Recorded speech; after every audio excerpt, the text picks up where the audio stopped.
There's a specific kind of exhaustion that doesn't show on anyone's face. You can see it if you know what you're looking for. In the way someone pauses just a half second too long before saying, "I'm fine." In the way they laugh it off when things are clearly not fine. In the way they quietly take on more and more and more, while the people around them have no idea anything is wrong. And here's the part that makes it strange. This isn't weakness. Not even close. The people who never ask for help are often the most capable people in the room. The ones everyone else leans on. The ones who always show up. The ones who, when asked point blank if they need anything, will look you in the eye and say, with full conviction, "No, I've got it," even when they don't. So what's actually happening there? Because it would be easy to call it pride. And sure, for some people, pride is part of the picture. But for the vast majority of people who genuinely can't seem to ask for help, and it means can't, not won't, something else is going on entirely. Think about it this way. Every behavior that feels automatic, that happens without thinking, that you can't just talk yourself out of, that behavior has a history. It didn't appear from nowhere. It was learned, and usually it was learned because at some point it worked, somewhere early on, and for most people this happens before they have the words to describe it. They reached out. They showed someone they were struggling. They let the need be visible. And what happened next left a mark. Maybe the person they reached out to got frustrated. Maybe they were dismissed, brushed off, told to handle it. Maybe the person they needed was simply not there. Not in a dramatic way, just unavailable, distracted, already overwhelmed with their own things. It doesn't have to be a single defining moment. It can be a pattern, repeated quietly over years. But the nervous system notices.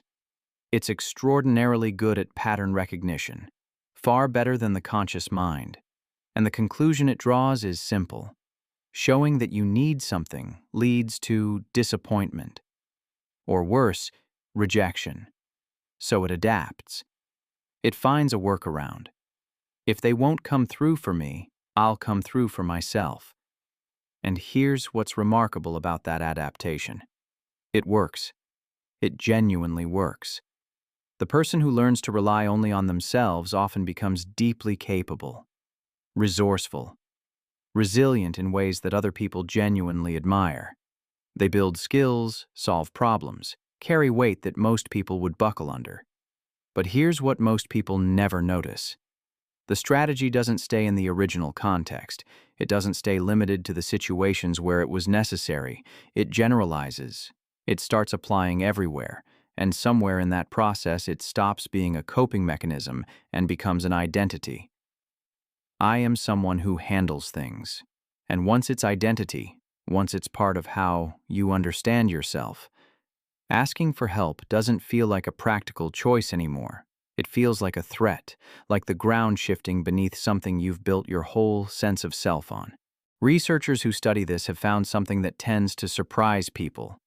In a well-known series of experiments, participants dramatically underestimated how willing others were to help them, by nearly 50% in some conditions. They were consistently wrong in the same direction, about how burdensome their request would feel to someone else. What that tells you is that this isn't a rational calculation. If it were, the numbers would correct it. But knowing the statistic doesn't make asking feel easier, because the barrier isn't informational, it's emotional.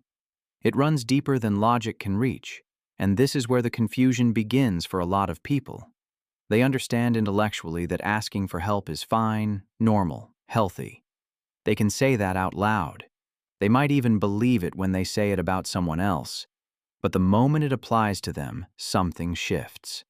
The knowing and the feeling simply don't match. There's a term in psychology, internal working models, developed by attachment theorist John Bowlby. The idea is that early relational experiences don't just create memories, they create templates, mental models for how relationships work, what other people are likely to do, and critically, whether your own needs are worth expressing.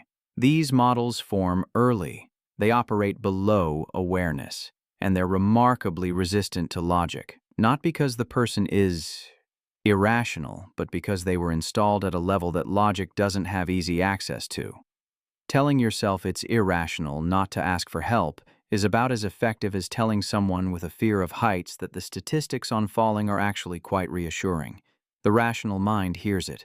The nervous system doesn't care. Now watch what this looks like in real life, because it doesn't always look the way you'd expect. You're at work. Deadlines are stacking. You've been staying late 3 nights in a row. A colleague stops by your desk, genuinely, and says, "Hey, you want me to take something off your plate?" And something strange happens inside you. Not relief, something closer to panic, maybe even a flash of irritation, though they meant nothing but kindness. You say, "No, I'm good. Thanks, though." You spend the next 4 hours quietly drowning in the workload. And somewhere underneath the exhaustion, there's something almost like pride. You didn't accept help. You handled it. That night, you're hollowed out in a way you can't quite name. It's not just tiredness. It's something else. What's happening isn't about the work. It's about the story that runs under the work. The one that says, accepting help means something about me that I'm not ready to accept. There's another pattern worth looking at closely, especially in relationships. People who can't receive help often give an enormous amount.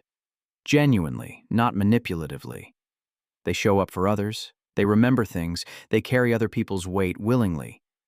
But here's what's underneath it. Giving feels safe. Receiving feels exposed. When you're the one helping, you're not the one who can be let down. You're needed. And being needed for some people is the closest thing to feeling secure in a relationship they've ever experienced. It creates an invisible imbalance over time. The giver starts to feel unseen without being able to say why. The other person might sense something is off without being able to name it, and the giver can't bring it up, because bringing it up would require admitting to a need. And we're back where we started. So they drift, or they quietly burn out inside a dynamic that looks, from the outside, completely fine. There's also something here about grief that doesn't get talked about enough. A lot of people who can't ask for help are carrying something unacknowledged, not just a habit or a strategy, but a kind of grief. For a younger version of themselves who did reach out, who did let the need show, and who wasn't met. Who learned in that moment or in 100 small moments that their needs were inconvenient, or invisible, or simply too much. That version of you was doing the only thing they could do. They adapted. They built something sturdy out of self-sufficiency. But that adaptation, as useful as it was always meant to be temporary. A bridge, not a destination. What actually starts to shift things for people who begin to move out of this pattern is rarely dramatic. It's not a single breakthrough, it's something quieter and slower. It's asking for something small, something low stakes, and surviving it.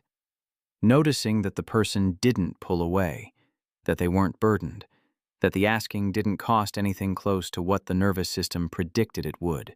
It's the accumulated weight of small experiences that slowly update the template, that begin to offer the nervous system, not just the mind, evidence that it's safe, that needing something doesn't end in rejection, that being seen as someone who needs help doesn't collapse the structure of who you are. It's also sometimes about allowing the identity to expand rather than dissolve. The competence is real. The resilience is real. The capacity to handle things, that's not a lie that needs to be dismantled. It's just incomplete. Being someone who can ask for help doesn't erase being someone who handles things. It just means the definition gets larger, more honest, more sustainable. Here's something worth sitting with for a moment. The people in your life who would show up for you, they exist. Most people watching this know at least one person who would genuinely, without resentment, without frustration, be glad to help if only they knew help was needed. But here's the thing. You've been so good at not needing them, so practiced at the fine, "I've got it, no worries," that they've stopped checking. Not because they don't care, because you trained them not to. You gave them no signal. They read that as no need. That's not a failure on their part. And honestly, it's not quite a failure on yours either. It made sense once. It was the right move for a specific time and a specific set of conditions that no longer fully apply. There's something that tends to linger after people start to understand this pattern in themselves. It's not relief exactly. It's more like a specific kind of recognition. The realization that the self-sufficiency they've been so proud of, and it is something to be proud of, was never the final form. It was a first draft, written by someone younger, under conditions that required it. The question that opens up quietly isn't, how do I ask for help? It's something older than that, something that was waiting longer. Am I allowed to need things? And the answer, the one that takes time to settle into, the one that can't just be decided intellectually, is yes. Not because needing things makes you strong, not because vulnerability is a superpower or any of the other things you've probably heard, just because it's true. You're a person. Persons need things. That's not a design flaw. It never was.